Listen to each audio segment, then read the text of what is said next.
एक धूप से सराबोर खेत में दीनू, एक छोटा डायनासोर, खड़ा है। हवा धीरे धीरे उसके चारों ओर घास को हिला रही है।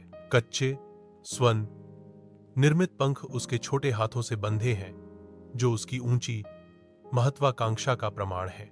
वह आकाश की ओर देखता है। उसकी सरीसृप आंखों में एक भयंकर दृढ़ संकल्प जल रहा है। आस्था की छलांग और आशावादी फड़फड़ाहट के साथ दीनू गुरुत्वाकर्षण को चुनौती देने की कोशिश करता है।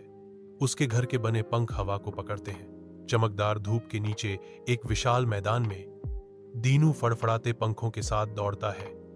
गुरुत्वाकर्षण को धता बताने का एक आशावादी लेकिन व्यर्थ प्रयास। हवा अचानक तेज हो जाती है। एक शरारती झोंका जो पल भर में सब कुछ बदल देता है। दीनू पकड़ा गया। एक पतंग के रंगीन आलिंगन में फंसा हुआ। डोरियां उसके चारों ओर भाग्य की तरह लिपटी हुई थीं। पतंग आकाश में बेतहाशा नाचती है। नीले कैनवास पर एक जीवंत तमाशा, दीनू के अनिच्छुक साथी के रूप में। वह पतंग से बेतहाशा चिपका हुआ है। एक छोटा सा आंकड़ा प्रकृति की शक्तियों से जूझ रहा है, जो पृथ्वी और आकाश के बीच निलंबित है। हवा गरजती है, पतंग झूलती है और दीनू एक अप्रत्याशित लुभावनी हवाई साहसिक में बह जाता है। धूप की गर्मी में नहाए बच्चों की हंसी विशाल मैदान को भर देती है। उनकी खुशी हवा में गूंजती है।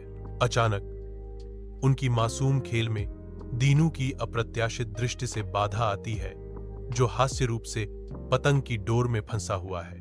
वाह, एक उड़ने वाला खिलौना! एक बच्चा विस्मय से चिल्लाता है। उसकी आंखें आश्चर्य से चौड़ी हो जाती हैं, क्योंकि रंगीन पतंग एक फड़फड़ाते दीनू के चारों ओर नाचती है। जल्द ही सभी बच्चे शामिल हो जाते हैं। उनकी हंसी खुशी की एक खुशहाल कोरस में मिल जाती है। दीनू संक्रामक आनंद में खोकर बच्चों के साथ हंसता है, अपनी ही दुर्दशा में हास्य ढूंढता है।